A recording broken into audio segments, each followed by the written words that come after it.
New parts are in. We must test fit them now because that's what you do when you get new parts, right? You test fit them. I'm not one for drawn out unboxings. I'd much rather just test fit them. Guys, right here. Now, I know my friend, good friend Ben, told me not to use this for what I'm going to use it for. I'm just going to test it just to see how it looks in this placement so I can get proper placement in my head, designed out, played out before we actually go and finalize this stuff, right? So, that is what we're going to do. Now, already with this guy in my hand, I can definitely see what Ben's warning me about with how like jiggly this thing is. Basically, it's just too easy to knock it loose, which dealing with fuel, you don't want that.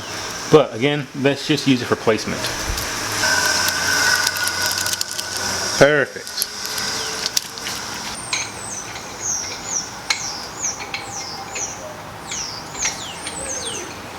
Come on. There you go.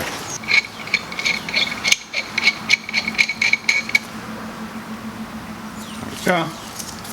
Let me get this guy on first. Okay. So we got to figure out where and how we're going to place the pressure regulator. So, are we going to do it directly on the rail? We're going to set it off to the side somewhere? Let's find out.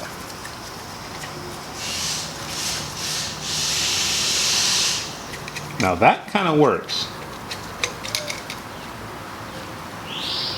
But I can definitely see how it's not tight. Now, if you add a bracket to it, you can prevent it from unlocking itself. I can 3D print a little bracket, and this could probably be a viable solution. That looks really freaking good though, actually. What do you think?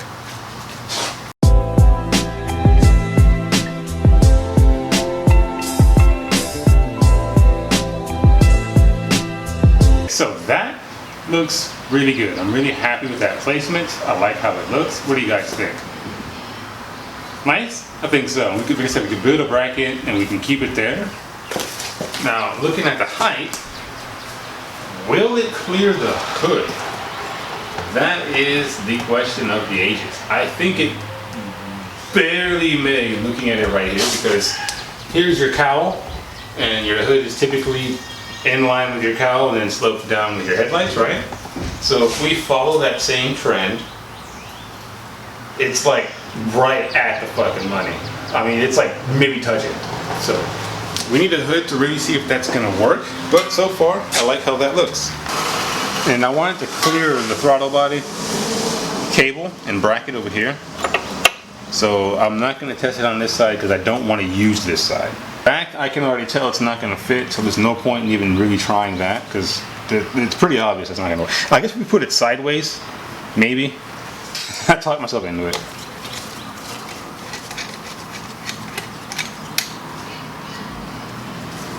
That ain't gonna work. I knew it wasn't gonna work, but I had to, yeah, okay, not gonna work. All right, pretty much we have here and here. Or if you wanted to do a remote location, we could possibly,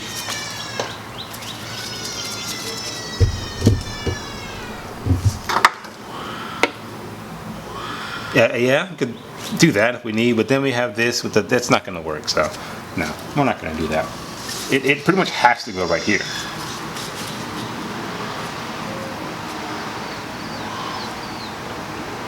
Now we could do a lower remote location. I have an idea actually. No, we would want it pointing out. There's a boost reference, that way you keep everything in line, nice and parallel. Yeah, it's gonna look a lot nicer that way. And you'll see I'm actually aiming to have a nice engine setup, not just like wires and rat's nest everywhere. We are actually gonna aim to dial in the setup from the routing of everything. Cables, wires, hoses, clamps, everything is going to be dialed in to look nice. I'm really OCD about stuff like that, and you will see. The idea would be to attach here at the bottom and maybe bring it to one of these holes. Looks like I can 3D print a bracket, basically turns it 90 degree on the x-axis, brings it to this hole, and then locks it here and locks it there, so that way this can't move.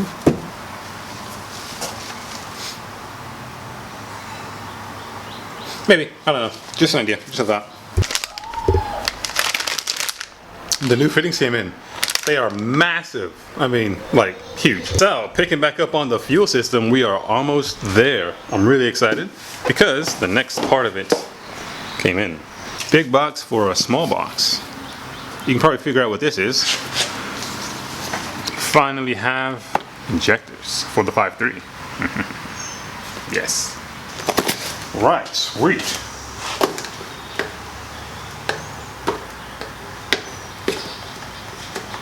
Can't really see because the hose is in the way. To get that perfect product photo. There we go. We've got injectors for the 5.3, finally. It's been a really long time to get to this point. Heck, it's been a really long time to get to this point.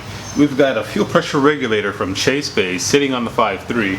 We've got the crossover is already plumbed. The fuel feed line is already plumbed to the back of the engine, all the way going to the back of the fuel tank. At this point, almost the entire fuel system has been plumbed on the 5.3. We do need to complete the return, which is what we're going to do today. And we got the injectors. So at this point, the fuel system is 100% accounted for. We have every single component, 99% accounted for. We have every single component we need to run the engine. There are 2 more components we need just for added bonus, tuning and more power, which is a E85 flex fuel sensor and a fuel pressure sensor to go into the front just to make tuning easier. Instead of running a gauge, I can run a sensor, run it to the ECU, and that'll make tuning easier. So once that stuff, I have some more sensors on the way, so once all that stuff comes in, we will officially have everything we need to run the engine. Ooh, that looks very nice right there. I am super stoked, super excited. These are my very first pair of D. Schwartz injectors, and I'm super excited. Got some stickers. What else we got here? Alright, so it came with the injector harnesses. Very nice, very nicely laid out.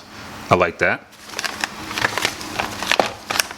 And then we have the actual injectors, and they look beautiful. So we are super close to being able to fire this thing up finally, and I'm excited to hear it once and for all.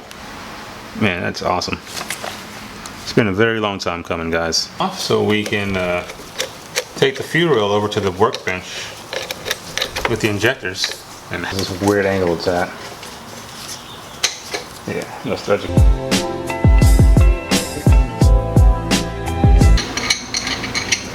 We need to put the gasket O-ring.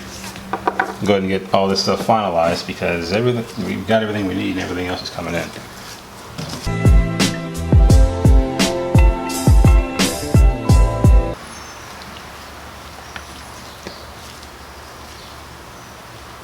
Nothing crazy, but we definitely want to lube the seals up so they don't just pop.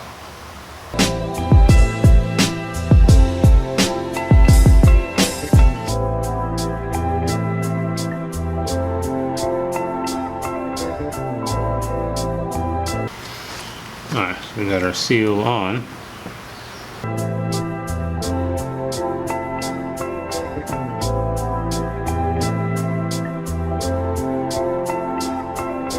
You guys fell asleep yet again? I gotta stop doing that. Just kidding. The memory card got full. So, I got this done while it was offloading on the computer. First fuel rail is 100% complete. They have all the seals and gaskets in. It's ready to go on the engine. But we're gonna go ahead and pull off the second one and do that. Well, no. We're gonna put this on the engine and then we're gonna go pull off the other one and do that one.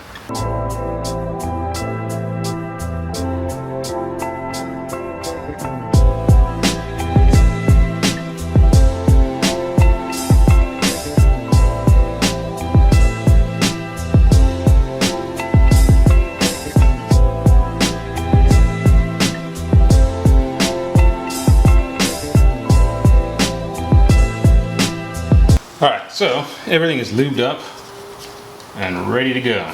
That's what she said.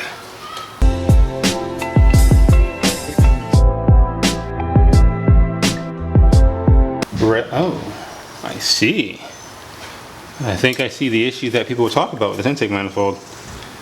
Now that it's on, there is definitely an issue. It's at a different height. It sits a lot lower. Ooh. So our new issue is exactly that. So this is our mount hole. So as you can see, it's not going to work. So hole. So I went ahead and move the bolt down. Let's see if it fits. Not fully seated, so we got to further adjust. Now we know this does help a lot, actually. We don't have much room, but we're gonna see if we can just slot that down so we can move this out. So I'm gonna try to slot this out.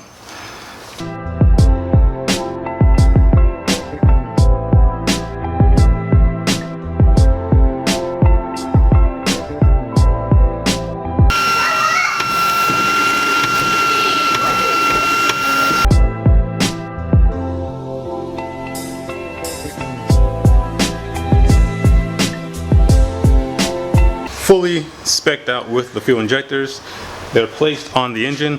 One is secure. See, it's not moving because it's got one bracket in there. One is not secure. It's gonna move. See, no bracket in there. So we're waiting on the other 3 brackets to finish printing. So we got one here, there'll be one on the back, and then of course 2 on that side. In the meantime, went ahead and got the idle air control valve in. I'm gonna need to get some bolts, but we see the bolt holes line up perfectly. So let's go ahead and get the TBS on.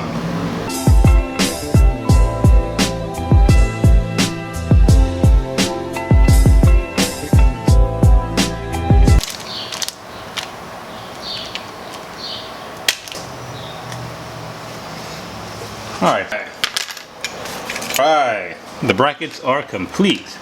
So these are the remaining ones for the fuel rails. Take a look, see here.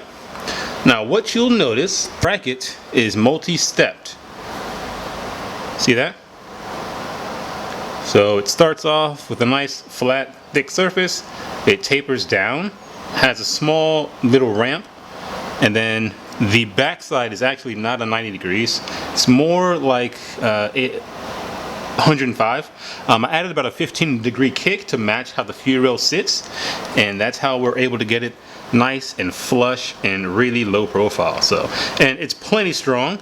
Like I can't even pinch that like that at all. Like it's super strong. I'm not worried about it one bit.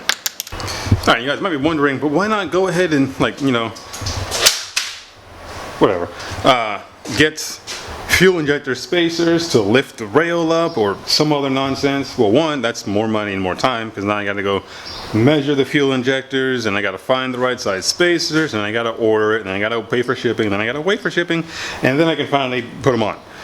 Or I can just design and build my own and be done in the same day. I mean, you tell me what makes more sense. At least for me, I'm that type of person. I am, I guess, a makeshift engineer at heart, and I've always wanted to build, design, research, develop, conceptualize my own parts and cars, and that's what I'm doing here. So I'm using this opportunity to finally fulfill my own dreams and design my own parts and cars and car parts, and that's what we're doing. So every single opportunity we get, we will take to design, fabricate, think, prototype our own parts, because that's what we are all about here. That's what I'm all about. And I'm really excited. It's gonna make it really cool. It's one-off. I'm gonna learn a lot. Sure, things may break, whatever. That's all part of the process. That's what makes it a really good experience. It's really testing my own limits, what I can think, what I can do, what I can design, what I can create, and how well it works. So let's put these on. Come on, bucket. You can see it's got that secondary ring, so they can't roll anywhere, and even this one has a lip, so it can't slide off. So helps, works out. We got one. How nice and level it is, but like I said, it could use a washer just to fill the gap. So I want to put a washer on top to spread the load, and then a washer on the bottom just to kind of fill that void a little bit.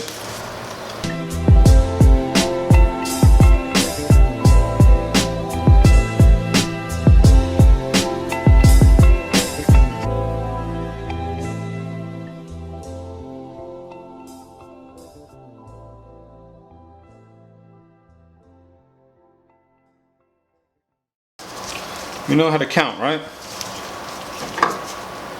1.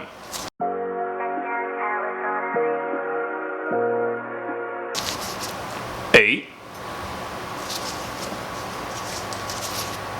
8. What's missing? 7. Yeah, I don't really know what happened with that, but I guess we're running 2 8s. Alright, let's get this done.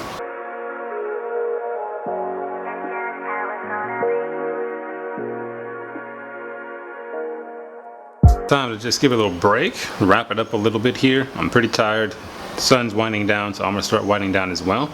We've made some really good progress today on the 500 budget build, and we are sticking to our guns with the budget theme as well. Everything we've gotten here has been budget. I mean, the rails were super cheap. I'll go ahead and tell you how much I spent now because we're about to see if they work. These rails were like 90 bucks. $90. That's right, for billet fuel rails, and the quality on them feels amazing. You've seen the fit. The fit's perfect. The quality on them is amazing. The only thing that was off was my injector sizing, not necessarily the brackets. That's why I remade the brackets, and I'm happy with that. So far it looks great. So we're gonna see if they leak or not. Injectors were the best thing I could find for under 500 bucks. Fuel pressure regulator and the fuel filter, I got that together for like 300 bucks. So like I said, the budget theme is still going strong. That's also why I'm trying to design and 3D print everything I can to keep the costs down. And I'm really stoked about that. So we've got spark plug wires, spark plugs are finally in on the 5.3. That's a big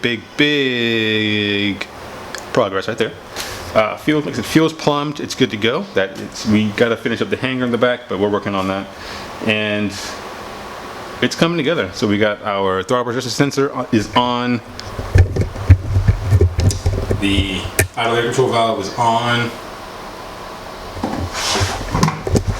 We have all the sensors we need. So I'm gonna put in the map sensor in the back. I gotta put in the crank sensor as well. We have the cam sensors already in. We have gotten the oil block. We gotta put that on, the starter on.